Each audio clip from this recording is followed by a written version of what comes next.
Selamat pagi. Kami dari kelompok 5 ingin mempresentasikan hasil diskusi kami mengenai perkembangan kurikulum di Indonesia. Kami terdiri dari 3 orang anggota kelompok, yaitu saya Ritka Yulistiani sebagai moderator dan Laila Fitri sebagai pemateri, dan yang ketiga Noviana Alda sebagai pemateri. Baiklah, materi pertama mengenai kurikulum 1947 atau disebut Redtajana dan pelajaran 1947. Di sini dijelaskan bahwa ini adalah kurikulum pertama sejak Indonesia merdeka. Perubahan arah pendidikan lebih bersifat politis dari orientasi pendidikan Belanda ke kepentingan nasional. Saat itu mulai ditetapkan asas pendidikan, ditetapkan Pancasila. Kurikulum ini sebutan Redjana pelajaran 1947 dan baru dilaksanakan pada abad 1950. Karena kurikulum ini lahir di kala Indonesia baru merdeka, maka pendidikan yang diajarkan lebih menekankan pada pembentukan karakter manusia Indonesia merdeka, berdaulat, sejajar dengan bangsa lain di muka bumi ini. Fokus rencana pembelajaran 1947 tidak menekankan pendidikan pikiran dan melainkan hanya pendidikan watak, kesadaran bangsa dan bermasyarakat. Selanjutnya yang kedua, kurikulum 1952 Redtajana pelajaran terurai 1952, bahwa di sini dijelaskan adanya kurikulum ini merupakan penyempurnaan kurikulum sebelumnya, merinci setiap mata pembelajaran sehingga dinamakan Redjana pelajaran terurai 1952. Kurikulum ini sudah mengarah pada suatu sistem pendidikan di Indonesia, seperti setiap pelajaran dihubungkan dengan kehidupan sehari-hari. Silabus mata pelajaran menunjukkan secara jelas seorang guru mengajar satu mata pelajaran.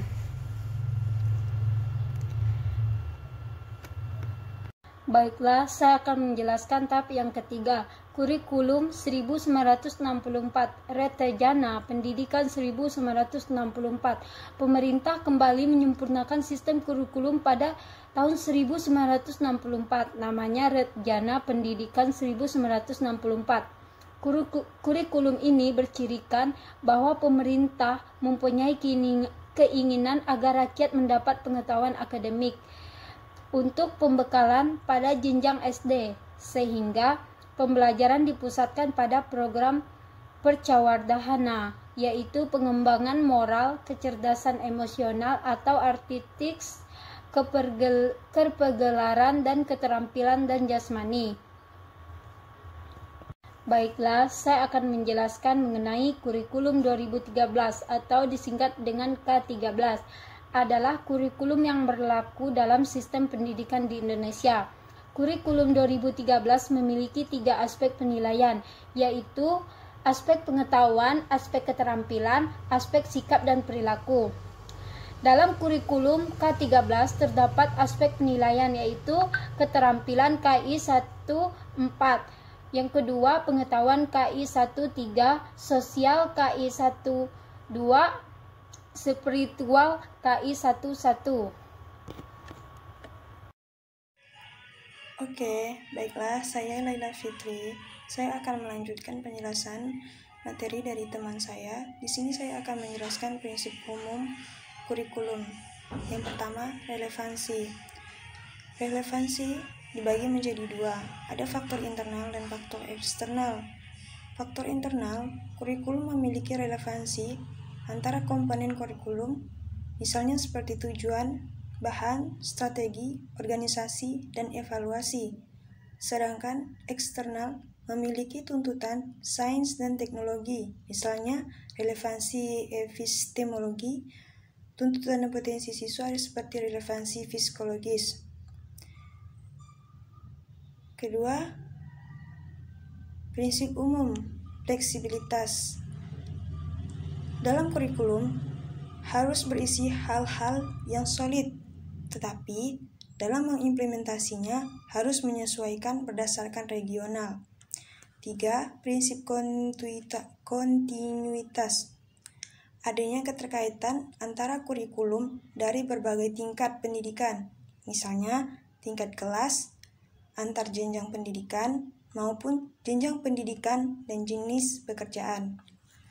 Seterusnya, efisiensi. Suatu rencana yang telah dibuat harus sesuai dengan tujuan yang dicapai. Jadi, misalnya, rencana kita menjadikan siswa itu lebih pintar. Jadi, untuk mencapai sesuatu itu, kita harus efisien, misalnya dengan waktu, dengan target. 5. Efektibilitas, yaitu rencana program pembelajaran yang diimplementasikan, misalnya dalam aspek guru yang masih kurang efektif dalam mengajar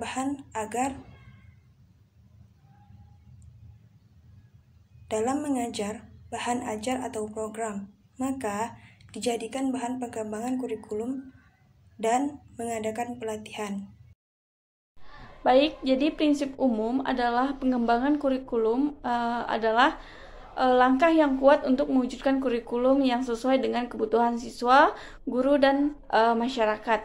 Nah, di sini prinsip khusus dalam pengembangan kurikulum terkait dengan tujuan pendidikan, prinsip yang berkaitan dengan pemilihan konten pendidikan, prinsip yang berkaitan dengan pemilihan isi pendidikan, prinsip yang berkaitan dengan pemilihan proses pembelajaran belajar mengajar, dan prinsip berkaitan dengan pemikiran media dan alat belajar, dan prinsip yang berkaitan dengan pemikiran kegiatan penilaian. Baiklah, saya akan menjelaskan juga komponen-komponen dalam kurikulum 2013. Yang pertama, ada tujuan. Arahnya pada hasil yang akan diharapkan, yaitu mencerdaskan bangsa Indonesia. Jadi, tujuan kurikulum 2013 itu adalah mencerdaskan bangsa Indonesia. Yang kedua, komponennya isi atau materi. Sesuai hal yang disampaikan kepada siswa dalam proses belajar. Maksudnya adalah materi atau bahan ajar yang disampaikan oleh guru kepada siswanya. Contohnya, misalnya pelajaran matematika, kimia, biologi. Terus, ada proses. Di sini, bagi tenaga pendidik harus mampu memberi perubahan perilaku dari setiap siswa. Dalam kurikulum akan berhasil apabila proses ini terlaksana. Jadi, dalam proses ini, guru harus bisa membantu merubah perilaku siswa yang buruk menjadi lebih baik, atau misalnya siswa yang tidak paham menjadi paham. Lanjut, ada evaluasi. Evaluasi sebagai pemberi nilai pada saat proses pembelajaran. Jadi, guru harus memperhatikan validitas, efisiensi, reliabilitas, dan lebih praktis. Terus, kurikulum 2013 memiliki kelebihan dan kekurangan. Yang pertama, kelebihan. 1. Lebih menekan kepada pendidikan karakter. 2. Memungkinkan siswa lebih aktif, inovatif, dan kreatif. 3. Lebih reflensif terhadap fenomena sosial yang ada. 4. Proses penilaian dilakukan dari semua aspek. Oke, kekurangan. Kekurangan dari kurikulum 2013 adalah guru tidak dilibatkan dalam pembuatan kurikulum 2013. Banyak sekolah yang masih menerapkan KBM konvensional. Banyak guru yang belum memiliki kesiapan mental, dan banyak guru salah paham sehingga kurang memberi penjelasan. Oke, materi selanjutnya akan dijelaskan oleh teman saya, Noviana Alda. Baiklah, sekian presentasi dari kelompok kami. Jika ada kata-kata yang salah dan kata-kata yang kurang dimengerti atau belum dipahami, kami mohon maaf. Kami ucapkan terima kasih.